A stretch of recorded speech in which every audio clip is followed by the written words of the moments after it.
salafi. Si tel est le cas, si le Codis est devenu aujourd'hui une structure salafi, parce que sa parole là renvoie à ça. Alors nous disons que la parole de Younous Yarsuba, elle contredit celle des dignes de confiance de Mohamed Oura. Et cela ramène à dire quoi? Ce que j'avais dit auparavant. Cela ramène à remettre en cause tout ce qui avait été fait comme combat contre la Hizbia 10 ans auparavant. Et c'est ce qui était notre grande crainte avant la venue de Mohamed Oura. Lorsqu'on savait qu'il venait sur ce canal-là, ce n'est pas la personne en elle-même qui est le problème, ni pourquoi est-ce qu'il n'est pas venu chez nous, mais c'était la conséquence de la voie par laquelle il venait là. Parce qu'aujourd'hui, où nous sommes, avant la venue de Mohamed Oura, le débat c'était quoi? Le débat c'était est-ce que Younous Yarsuba est salafi ou pas? Aujourd'hui, le débat maintenant risque de revenir. Est-ce que la CMUC et le Codis sont sur la salafia ou pas? Voici où est-ce qu'il veut nous ramener. Nous ramener 10 ans en arrière. 10 ans en arrière. Et nous ne pouvons pas accepter cela. C'est-à-dire regarder la valeur et la place de Mohamed Oura qu'il a pour nous dans la salafia et fermer nos yeux sur ces années de lutte-là. Pour faire plaisir à une seule personne-là. Parce que Mohamed Oura estime que ce dernier est salafi pour lui. Parce que la conclusion de toute sa tournée-là, cette conclusion-là a été faite dans la conférence finale. Et dans cette conférence finale-là, Mohamed Oura, il dit clairement qu'il dit qu'il n'est pas dans l'association. Alors, comme nous on dit que c'est parce qu'il est dans l'association qu'il est SB, alors il n'est pas dans l'association. Mais ce n'est pas qu'il n'est pas dans l'association, c'est à nous de démontrer maintenant qu'il est dans l'association. Donc ça, même s'il ne le dit pas clairement, mais sa parole vise à dire quoi? Que notre argument qui demande son isbia là est nul. Si cet argument là il est nul, ça veut dire que Younous il est salafi. Et Younous il dit que ceux que lui il choisit, ceux qui sont avec lui dans leur comité, dans leur conseil des imams là, ils choisissent des personnes qui sont sur le manhaj sahih, sur la akida sahiha. Ça signifie qu'eux également ils sont salafis. Donc nous sommes revenus à quoi? À 10 ans de combat qui ont été mis à l'eau au détriment d'un seul individu. Parce qu'on veut défendre un seul individu. Parce que lorsque Younous dit que ils choisissent comme prédicateur, comme encadreur à la CMUC, ceux qui ont une bonne akida et un manhaj sahih, de ce que nous savons, c'est que la plupart des encadreurs et des formateurs de la CMUC sont du Codis. La plupart. Et lorsque je dis la plupart, c'est pas comme si certains sont salafis et la majorité est du Codis là. Je dis la plupart, pourquoi? Parce que je ne connais pas tous leurs formateurs. Alors, ce n'est pas que je dise une chose qui soit fausse. Alors, je me limite à ce que je sais. Et ce que je sais comme formateur à la CMUC sont du Codis. Ce que je connais d'eux comme imam, formateur à la CMUC, sont du Codis. Alors lorsqu'il dit que ils sont sur un bon manhaj et ils ont une akida sahiha, c'est comme s'il revient maintenant à nous dire que le Codis même en lui-même est sur le manhaj salafi. Donc c'est pourquoi je dis que cela vise à remettre en cause 10 ans de lutte. 10 ans de lutte. Et cette remise en cause-là n'a pas été faite de façon claire, mais de façon voilée. Et j'avais déjà mis en garde contre ce fait-là dans l'un de mes audios dénommé la ligne démarcatrice entre la salafia et la hizbia. Et cet audio a été fait justement à l'occasion de la venue du frère Mohamed Oura en Côte d'Ivoire. Et depuis cette époque-là, depuis cet audio-là, je mettais en garde contre le fait de revenir 10 ans en arrière. Parce que c'est la chose que nous voyions venir à l'époque. C'est ce que nous voyions venir à l'époque. Voilà. Donc, on avait mis en garde contre cela, mais c'est ce qui s'est confirmé. Aujourd'hui, la venue de Mohamed Oura a été l'occasion par laquelle la hizbia des hizbis a été remise en cause par Younous Yarsuba. Bien que lui-même, ses dignes de confiance, lui disent que il n'y a pas de structure salafie en Côte d'Ivoire, mais voici que Younous Djarasoua est en train de remettre en cause cette idée-là. Donc, afin de compte, qui est sur la vérité et qui est sur le faux. Parce que moi, lorsqu'on lui a posé une question qui est en relation avec le CODIS, avant même qu'il va répondre à la question, il a dit clairement que lui, c'est digne de confiance, lui, on dit qu'il n'y a pas de structure, il n'y a pas d'association qui est sur la Sunna en Côte d'Ivoire. Mais aujourd'hui, voici Younous qui vient remettre en cause cette parole. Alors que nous, notre parole est celle de digne de confiance, apparemment, elle est conforme. Nous sommes en conformité avec eux. Aujourd'hui, est-ce Younous qui est sur la vérité sur le sujet ou est-ce nous et les dignes de confiance? Parce que Oura, en remettant Younous en jeu de cette façon-là, de cette façon qui n'a pas été faite selon la méthodologie des salafis, il est en train de remettre en cause tout ce qui avait été dit auparavant. Tout ce qui avait été dit auparavant. Et donc on pourrait dire que mais, si ce qui avait été dit auparavant n'était pas vrai et qu'il remet en cause, où est le mal? Nous disons non, si ce qui avait été dit auparavant n'est pas vrai, c'est logique que cela soit remis en cause. Mais si cela doit être remis en cause, qu'on vienne attaquer nos arguments frontalement. Frontalement, on attaque nos arguments et on les démonte pièce par pièce. Après cela, si nous sommes en erreur, naturellement que nous devons revenir sur nos erreurs. Mais lorsque nos arguments n'ont pas été attaqués frontalement et qu'on passe par des ruses, par des techniques pour tout remettre à l'eau, ça, ce n'est pas de l'équité, ce n'est pas une façon d'agir qui est conforme au manhaj salafi. Ce n'est pas conforme au manhaj des salaf. Ça, c'était le quatrième point. Le cinquième point, ça dit Younous Djarasoua et Mohaoura, parce que ce sont les deux qui ont dit cette parole-là, ils ont dit une parole qui était étrange. La parole-là, c'est laquelle? Nam, Younous Djarasoua fait partie des membres fondateurs de la CMUC. Mais lui-même, il n'est pas un membre. C'est une parole qui est étrange. Elle est tellement étrange que d'aucuns pourraient dire, est-ce qu'il l'a dit réellement? Est-ce que ça a été dit réellement? Alors, je vais vous faire écouter de eux leur propre voix. Écoutons tous ensemble. Donc, si je comprends bien, vous l'avez créé, mais toi, je n'étais pas membre. Non. Nous l'avons créé, on se l'a fait. Jamais été membre de la. Mais on peut dire, j'étais parmi les fondateurs. Alors, vous avez entendu, ils ont créé la CMUC, mais ils n'étaient pas membres. Mais ils étaient parmi les membres fondateurs et il est membre du conseil des imams. C'est une parole qui est étrange. Comment une personne peut être membre fondateur d'une structure et ne pas être membre? C'est une parole qui est étrange. Mais sur le plan administratif, ça se dit. Parce que quand on parle, il faut parler avec équité. Il fait partie des caractéristiques de la Sunna, c'est qu'il cite ce qui est en leur faveur et ce qui est en leur défaveur. Non, sur le plan administratif, on peut dire d'une personne qu'elle n'est pas membre d'une structure alors qu'elle fait partie, par exemple, des membres fondateurs. Ça, c'est lorsque la personne, par exemple, n'occupe aucun poste dans la structure. Elle est membre, donc, elle n'occupe aucun poste dans la structure et elle n'a pas de carte de membre dans la structure. Alors, on peut dire qu'elle n'est pas membre. Ça, c'est sur le plan administratif. Mais sur le plan religieux, ça ne se dit pas. Sur le plan religieux, ça ne se dit pas. Et même sur le plan juridique, c'est-à-dire même sur de la dunya, sur le plan juridique, ce n'est pas possible.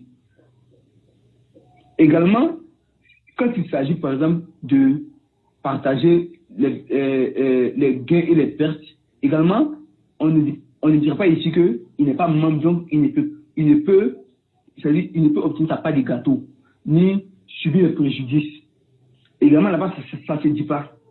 À la famille de Misa, prenons un exemple. Une personne, il crée une entreprise que les Arabes appellent Asharika.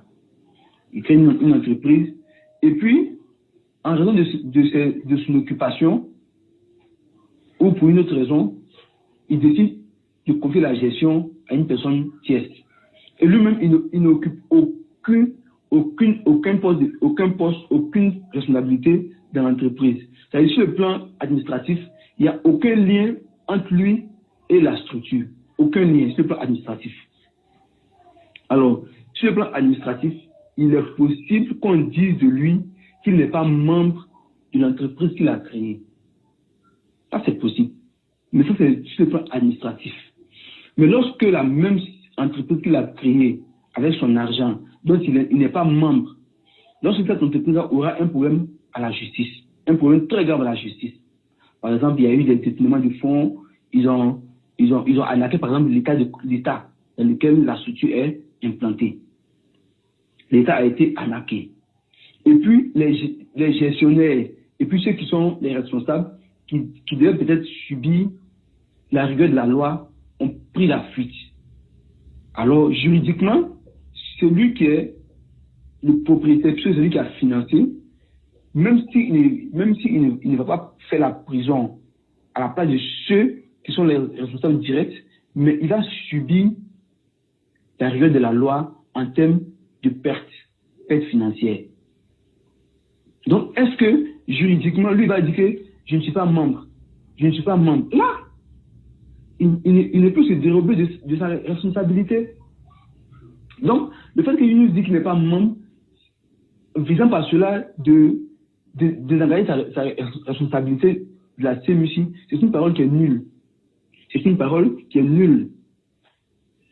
Parce que, comme avec l'exemple que j'ai pris, celui qui a créé l'entreprise, de la même manière qu'il subit les méfaits et les pertes financières, de la même manière, lorsqu'il y a des gains, il y a des bénéfices, il a sa part. Il a sa part. Donc, s'il dit, de façon, sur le plan administratif, qu'il n'est pas membre, mais sur le plan juridique, il est responsable.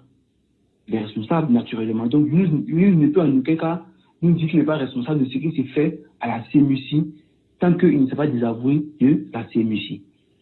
Dans une autre lecture des choses, nous dirons même que, n'est-ce pas pour cette raison-là qu'il a chassé Abdelaziz de sa mosquée, parce que lui-même il le dit, il a dit clairement dans un audio, il dit qu'il a des responsabilités juridiques vis-à-vis de la mosquée. Ce sont ces mots qu'il a dit, que j'ai répété textuellement. Il dit, j'ai des responsabilités juridiques vis-à-vis de la mosquée.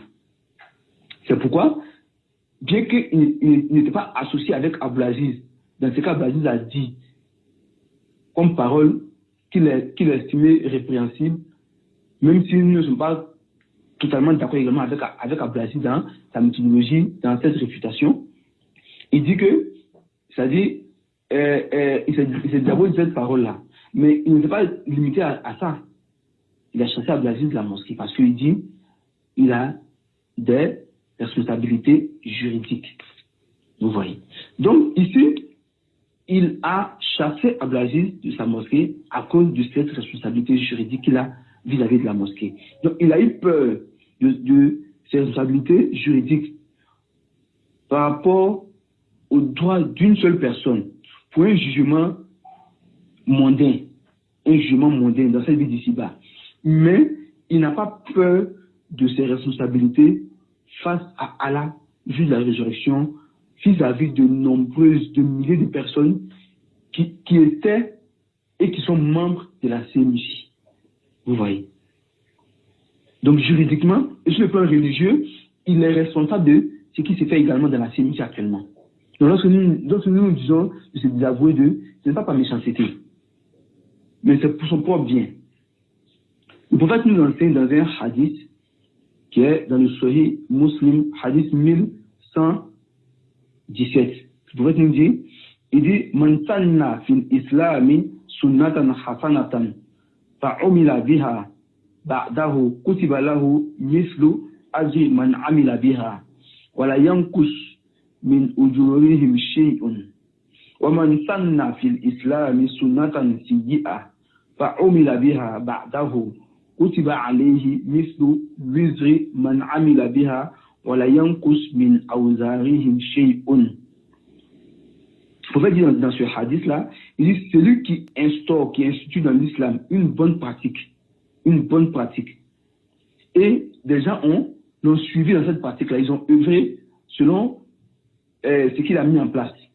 Alors, il aura la récompense de tous ceux qui vont agir de la sorte, sans que rien ne soit retiré de eux les récompenses. C'est-à-dire, il va avoir les mêmes récompenses que tous ceux qui ont fait cette action-là.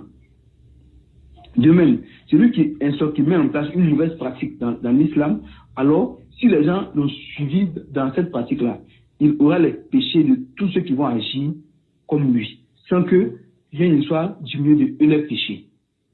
Vous voyez. Donc, lorsque nous lui disons de se désavouer de cette structure-là, c'est pour qu'il se désavoue c'est-à-dire de tous les méfaits qu'il est dans cette structure-là depuis que lui et ses cofondateurs ont fondé cette structure. Parce que lui-même, quand tu l'écoutes parfois, tu as l'impression qu'il doute de leur vie. Parfois, il fait tout pour dégager sa responsabilité dans cette structure. Donc, s'il veut réellement dégager sa responsabilité, alors tout simplement qu'il se désavoue de la structure, tout simplement. C'est tout ce qui lui est demandé de faire. Et à ce propos, Allah nous dit dans la sourate Al-Ankabut, verset 13, Allah nous dit, il dit wala yahmilunna asqalahum wa asqalan ma'a asqalihim. Et très certainement, ils porteront leur fardeau et d'autres fardeaux en plus de leur propre fardeau. Qui est-il? Ceux qui vont mettre en place la désobéissance. Allah dit, ceux qui ont fait comme mauvaise action dans cette vie d'ici-bas là, ils vont emporter le fardeau. Mais pas seulement que ça. Tous ceux qui vont les imiter dans cette action-là également, ils vont porter les fardeaux de ces personnes-là. Et dans le tafsir de ce verset-là, le cheikh Al-Uthaymin, rahimahullah, ils nous dit lorsqu'Allah dit qu'ils vont porter leur propre fardeau et d'autres fardeaux, en plus de leur propre fardeau, il dit il a dolal. En réalité, le fait qu'ils ont appelé les gens vers l'égarement.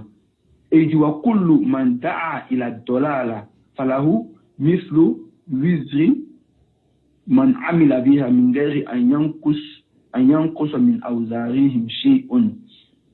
Et tous ceux qui vont appeler à un égarement, alors ils vont supporter leur propre péché en raison de ce qu'ils ont œuvré comme égarement. Mais également, ils vont supporter les péchés de ceux qui vont les imiter, sans que ces derniers-là ne soient retranchés de leur péché quelque chose. Vous voyez.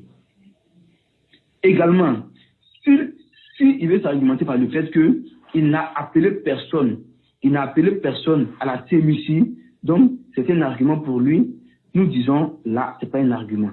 Parce que la CMUC elle-même là, elle fait une dawa. Si vous passez sur le site internet, ils disent quoi? Chers frères, chères sœurs, je t'invite à promouvoir les saines valeurs de ta religion en t'engageant pleinement à la CMUC, car tu en sortiras grand ici-bas comme dans l'au-delà. C'est pas une dawa ça, c'est pas un appel. Donc même si lui-même il n'a appelé personne à aller à la CMUC, mais la CMUC elle-même appelle les gens. Du fait que lui il est cofondateur de la CMUC et qu'elle appelle les gens, tous ceux qui vont répondre à l'appel de la CMUC, tout ce qui va découler de cet appel-là comme méfait, qu'il sache qu'il est responsable de cela. Dans un autre verset, soit Yasin, verset 12, Allah nous dit Inna nahnu nuhyil mauta wa naktubu ma qaddamu wa atharahum. Allah dit c'est nous qui ressuscitons les morts et qui écrivons ce qu'ils ont fait comme action, ainsi que c'est-à-dire les traces ou les effets de leurs actions. Allah dit qu'il écrit nos actions, c'est-à-dire ce que nous méritons comme récompense de nos actions, ainsi qu'il écrit les effets de nos actions. Qu'est-ce que signifie cela? L'imam As-Sa'di dans son livre de Tafsir, il dit wa naktubu ma qaddamu, il dit min al-khayri wa sharri. Il dit Allah dit qu'il écrit ce que nous avons fait comme action, comme bien et comme mal. وهو أعمالهم التي عملوها وباشروها في حال حياتهم. C'est-à-dire, ce que l'être humain a fait comme action, en bien comme mal. C'est que lui-même il a mis en pratique, c'est que lui-même il a fait de lui-même durant la période où il était encore en vie. Il dit wa asarahum, ainsi que les effets de ces actions-là. Il dit wa hiya asarul khayri wa asarul shar. Il dit ce sont les effets positifs et les effets négatifs. Kanu hum as-sabab fi ijadiha fi hal hayatihim wa ba'da wafatihim. C'est-à-dire c'est que eux ils ont été la cause pour mettre cela en place. Pendant qu'ils étaient encore vivants, alors les effets de ces actions-là, Allah dit qu'il écrit sur eux. Et même lorsqu'ils sont morts également, les effets de ces actions, pendant qu'ils sont morts là, Allah écrit cela dans la balance de leurs actions, bonnes comme mauvaises. Et cette parole-là, ça ne concerne pas nous uniquement. Nous tous, nous entrons dans cela. Tout ce que nous ferons comme action sur cette terre, que ce soit en bien, que ce soit en mal, Allah va écrire cela sur nous. Et les effets de nos actions, même après nos morts, après notre mort, les effets de nos actions là, Allah va plus continuer à écrire ça sur nous, en bien comme en mal. Donc que chacun regarde qu'est-ce qu'il a été la cause pour mettre en place comme action. Est-ce que c'est bien? Alhamdulillah. Est-ce que c'est mal? Fa'alayhi. Si c'est mal, cela lui revient. Si c'est bien également, falahu. Vous voyez. Donc, nous lui demandons tout simplement de se désavouer de cette isvia-là. C'est tout ce que nous demandons, qu'il se désavoue de cette isvia-là. Ensuite, s'il se trouve qu'il ne voit pas la isvia dans cette structure, alors qu'elle est claire, alors ça signifie que lui-même, il a un problème de science, c'est-à-dire sa science est limitée, cela ne lui permet pas de pouvoir voir la isvia malgré sa clarté. Alors une telle personne, à la base, lui-même, il ne lui est pas permis de pouvoir faire la dawa. Parce que comme le répète fréquemment Cheikh Al-Albani, Faqih de chez la yoté, celui qui n'a pas une chose ne peut la donner. Si lui-même il ne connaît pas la isvia, il n'arrive pas à la déceler au sein d'une structure dans laquelle il est membre depuis tout ce temps qu'il est membre là. Ça signifie que la dawa qu'il va mener là, il est possible que lui-même il appelle les gens à cette isvia là sans s'en rendre compte. Et dans ce cas-là, qui se rapproche de Moulay Oura ainsi que de les dignes de commerce du Oura, afin que eux, ils lui expliquent où est la isvia dans cette structure-là. Parce qu'il a dit clairement dans son bayan là que si on lui montre la isvia, lui claque la porte. Donc, par sincérité envers lui, Moulay Oura et puis ses dignes de confiance devraient lui expliquer clairement où est la isvia dans la structure et le conseil de laisser cette structure-là. Par sincérité envers lui. Voilà. Ils ne doivent pas l'encourager à rester dedans, mais plutôt lui montrer la isvia et le conseiller de laisser cette isvia, de laisser cette structure-là.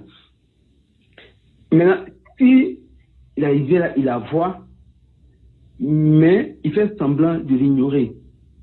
Il fait semblant de fermer ses yeux et prétend ne pas la voir, alors nous ne pouvons rien pour lui dans ce cas. Nous ne pouvons rien pour lui dans le cas où lui-même il fait semblant d'ignorer une vérité qui est claire. Mais nous ne pensons pas qu'il fasse exprès. Nous ne pensons pas, jusqu'à propos du contraire, nous ne pensons pas qu'il fasse exprès. Nous disons là, par manque de science, par manque de clairvoyance, il n'arrive pas à voir cette isvia-là. Alors, ceux-là doivent être testés envers lui, doivent être des personnes miséricordieuses envers lui, en l'aidant à quitter cette isvia-là. Également, nous lui conseillons de ne pas prêter attention à la parole de ceux qui l'incitent à rester. Qu'ils se rappellent, qu'ils lisent l'histoire de notre imam Abul Hassan al-Ash'ari, rahimahullah, qui lui a vécu une grande partie de sa vie dans le i'tizal. Ensuite, il a laissé le i'tizal, il a adopté la voie de Koulabiyya. Et lui-même, il est devenu l'un de leurs fervents défenseurs, à tel point que lui-même, cette voie-là, lui a été attribuée par affiliation. On dit El-Asha'ira. Wa illa, cette voie-là, c'est la voie de Koulabiyya. Mais tellement lui, il a défendu cette voie-là, jusqu'à ce que il est devenu comme le fondateur de la voie. Wa illa, c'est pas lui qui est le fondateur. C'est la voie-là, elle, à la base, s'appelle El-Koulabiyya. Mais tellement il a défendu la voie-là, avec acharnement, on a renommé cette voie-là El-Asha'ira. Mais lorsque, après des années de défense, il s'est rendu compte que c'était une voie d'égarement, il ne s'est pas tu rester dans son coin pour dire que je ne vais plus dans leur mosquée, ni je ne vais plus dans leurs assises, ni je ne vais plus dans leurs réunions. Là, il s'est levé et il a commencé à réprimander durement cette voie, que lui-même, on l'a affilié, qu'il a défendu auparavant. Il a commencé à mettre en garde contre cette voie, il a commencé à expliquer l'égarement qui est dans cette voie-là. Alors c'est ce que nous lui demandons de faire. Nous lui demandons d'exposer l'égarement de cette structure, afin qu'il soit déchargé, afin que lui-même, sa responsabilité soit déchargée face aux nouveaux adhérents et face aux anciens adhérents.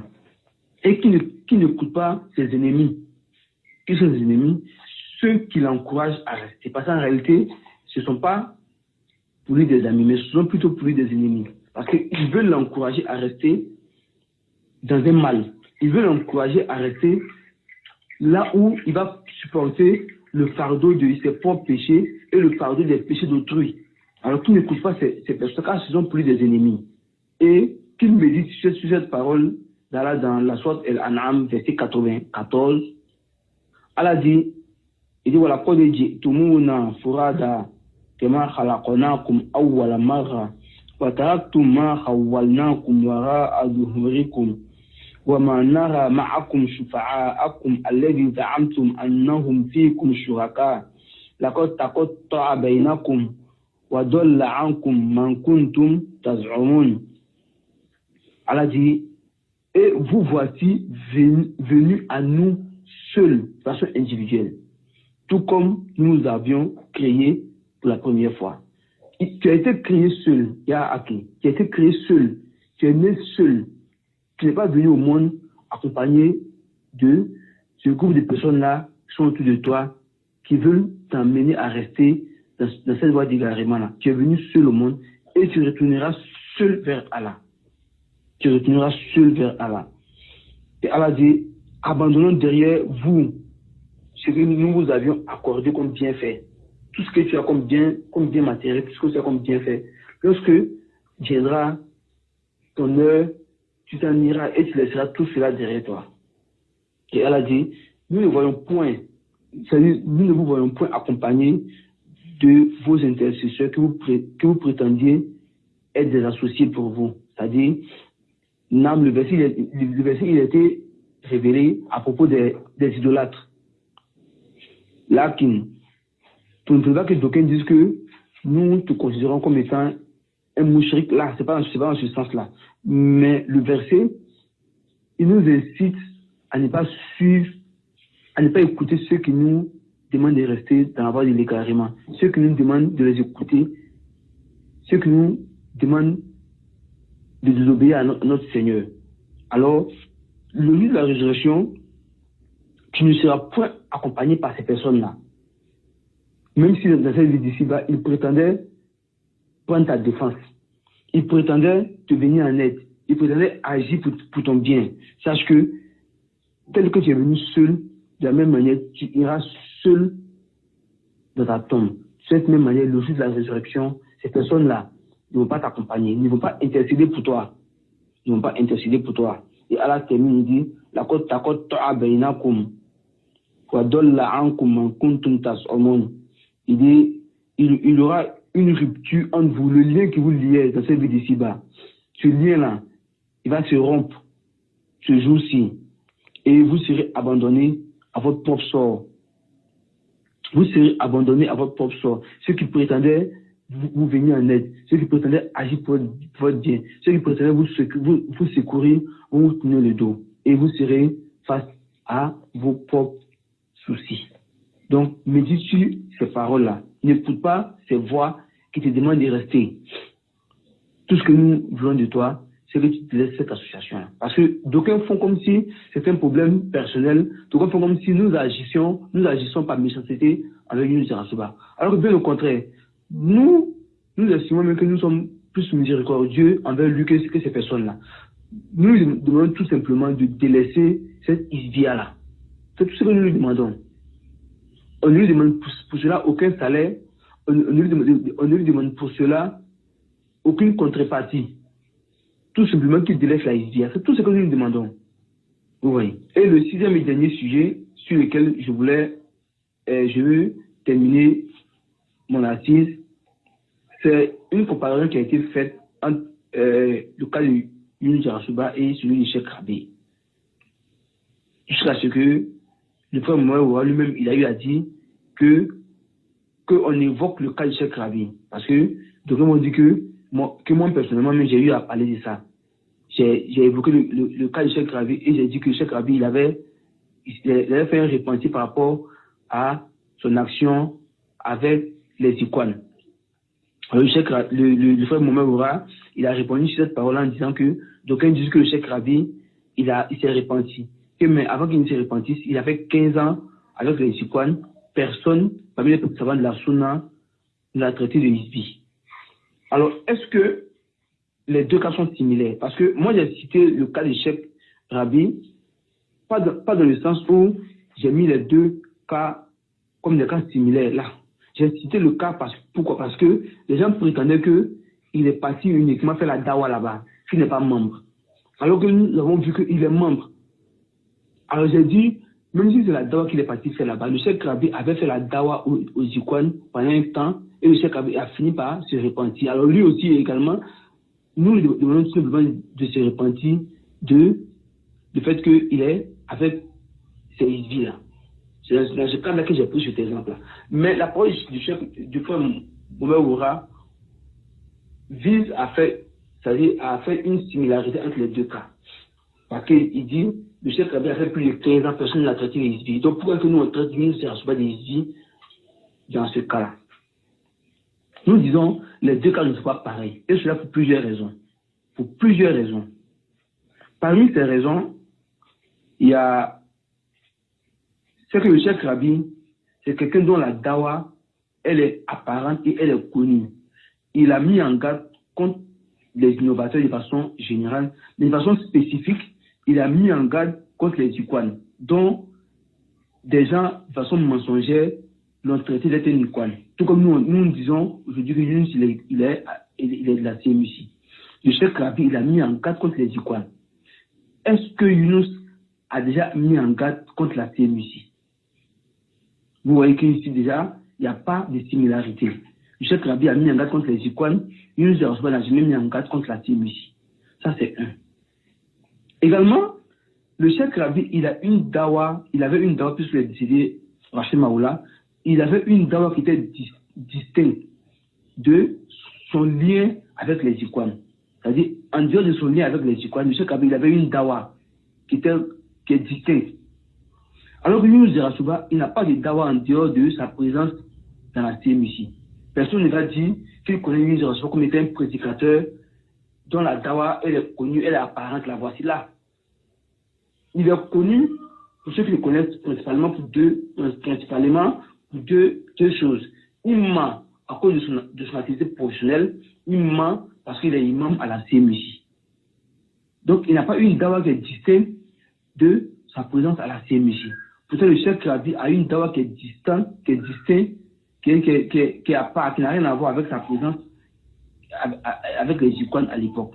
Donc, également, ça fait deux différences.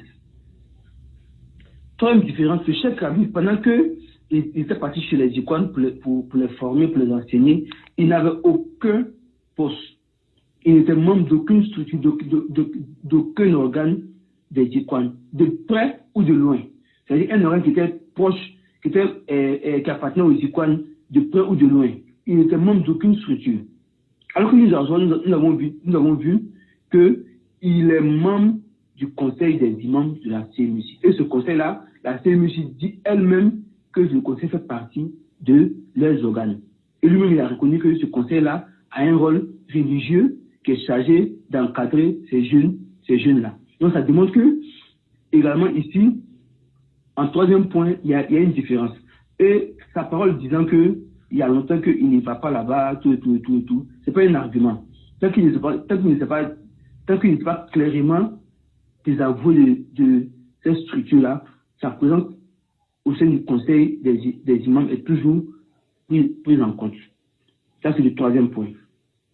Le quatrième point, le chef Rabi est parti chez les Jikwan pour les former, pour les enseigner. Et avant d'y aller, il a mis des conditions. Mais ce sont les Jikwan qui n'ont pas rempli les conditions qui ont été fixées entre eux. Mais le chef Rabi, il est resté malgré le fait que les conditions n'étaient pas remplies. Et pendant qu'il était là-bas, le mal ne faisait que prendre de l'ampleur.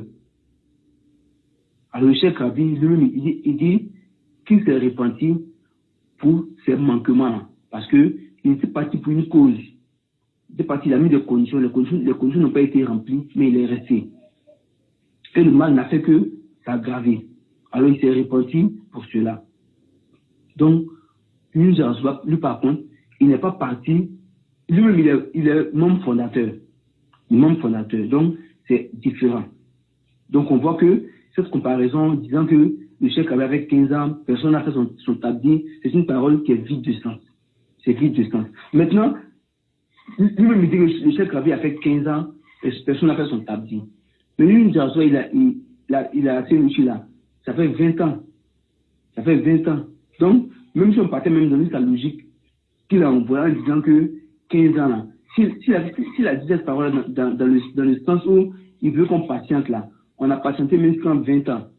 Alors que le chef avait fait 15 ans. Donc, on a même dépassé largement le temps que le chef avait fait avec les Jikwan. Oui. Ensuite, depuis quand est-ce que le silence des savants est un argument? Depuis quand? Disons même que les savants de l'Arabie, par consensus, ont décidé de se taire. Est-ce que c'est un argument? Parce que lui-même, dans l'une de ses interventions, il a dit que le consensus des gens de la Sunna dans une contrée n'est pas un argument. Donc, on veut dire que la même personne qui a dit cette parole-là peut se servir si on peut le dire, du silence des savants de l'Arabie comme étant un argument. C'est pas un argument. Si jamais c'était un consensus, c'est pas un argument. Tu ne peux pas blâmer le consensus des gens dans une contrée et puis l'adopter comme avis dans une autre contrée. Vous voyez, tu ne peux pas dire que le consensus des gens de la Sunna en Côte d'Ivoire n'est pas un argument et puis dire que le consensus des savants de l'Arabie est un argument.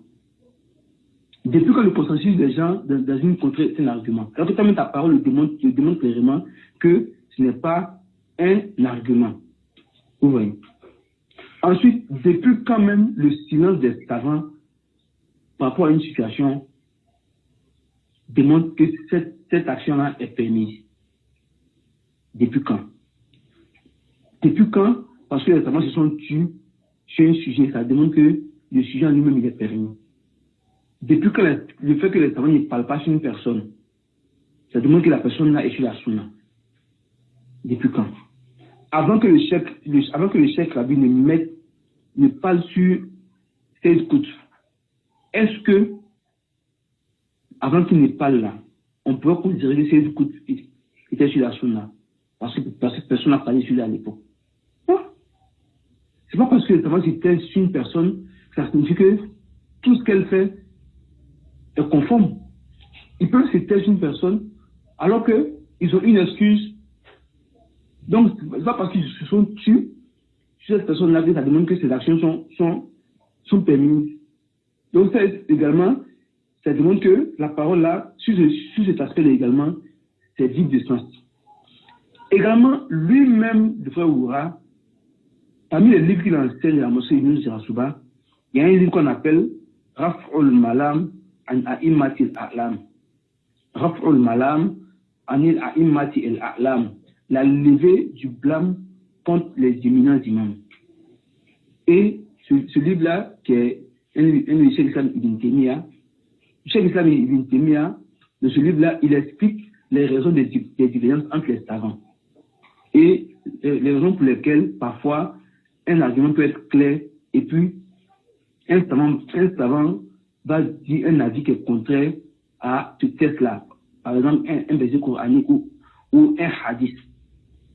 Et des gens, peut-être plus tard, vont venir voir la clarté de cet argument-là, et puis voir que ce grand savant-là, il a divergé avec ce texte qui est clair. Et le Cheikh Islam Ibn Taymiyyah, il commence son livre par dire qu'aucun savant de la Sunna n'a fait exprès pour diverger d'un texte clair. Ça, c'est un principe de base. Aucun savant de la Sunna n'a fait exprès pour dire que je refuse d'adopter cet avis-là, ou je refuse d'adopter cette parole qui vient de ce verset ou de ce hadith-là. Mais des excuses peuvent être des causes pour lesquelles ils n'ont pas adopté cet avis-là, alors qu'ils n'ont pas fait exprès. Est-ce que vous comprenez? Alors, lui, il ne peut pas avoir enseigné les gens que les savants peuvent avoir des excuses de le fait de ne pas adopter un avis, de le fait de ne pas adopter une position, et puis en même temps venir se servir de la parole de savant face à la vérité qui est claire comme un argument. Parce que, est-ce que lui, il sait quelle est l'excuse qui a fait que ces savants de l'Arabie n'ont pas parlé à l'époque sur Cheikh Rabi? Est-ce qu'il le sait? Donc, leur silence, ça ne peut en aucun cas être un argument. En aucun cas.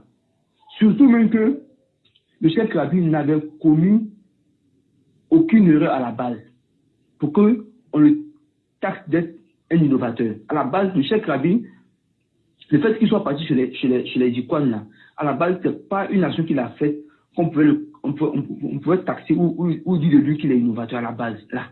Parce qu'il est parti dans le cadre de l'enseignement, des parties de l'enseigner. Alors que, comme cela a été dit auparavant, les savants de la Sunna ont divergé sur le fait de partir enseigner les innovateurs. De partir chez eux pour les enseigner. Est-ce permis ou pas? Certains voient l'interdiction, certains voient la permission. Alors, ce Cheikh Rabi est parti parce que lui voyait la permission. Alors que c'était un sujet à divergence. Pourquoi est-ce que les savants vont le taxer d'innovateur? Pour une action qu'il a fait où il voit la permission pour un sujet où il y a divergence. Le Cheikh Rabi, il ne s'est pas répandu parce qu'il a commis une action qui à la base est interdite. Il a été répandu parce que pendant la faisabilité de son action qui est permise, il a eu des manquements. Comme lui-même il dit, il s'est répandu parce qu'il a eu des manquements. Pas parce que l'action qu'il a fait en elle-même, elle est interdite.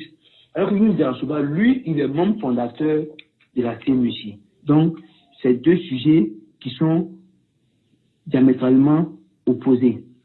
Ces deux sujets sont diamétralement opposés. Donc, en résumé, je peux dire en résumé, pour clore mon intervention, c'est que avant la venue de Mohamed Oura, notre parole, elle n'a pas changé. Pendant qu'il était en Côte d'Ivoire, notre parole, elle n'a pas changé. Après son départ, notre parole, elle n'a pas changé. Yunus Jarasuba, il doit se désengager, il doit se désavouer de la CMUC et faire un bayan clair pour dire aux gens qu'il n'est plus à la CMUC. Parce que, auparavant, certains voulaient ruser en disant qu'il n'y est pas, mais il est parti pour faire la dawa. Mais aujourd'hui, avec lui-même, son intervention, que eux-mêmes ils ont appelé Bayan, les preuves ont été établies clairement qu'il est à la CMUC. Clairement, il est à la CMUC. Donc aujourd'hui, le débat n'est plus est-ce qu'il est là-bas ou n'est pas là-bas. Le débat, c'est il est à la sémucie et il doit se désavouer de la sémucie. C'est même pas un débat. C'est même pas un débat. Il est à la sémucie, il doit se désavouer de la sémucie. C'est tout. Avant la venue de Mohamed Oura, c'est ce que nous disions. Pendant qu'il était là, c'est ce que nous disions. Après son départ, c'est ce que nous disions. C'est ce que nous disons toujours. Alors, voici la fin de mon assise d'aujourd'hui. Wa sallallahu ala nabiyyina Muhammad wa ala alihi wa sahbihi wa sallam tasliman kathira. Assalamu alaikum wa rahmatullahi wa barakatuh. Alhamdulillahi rabbil alamin.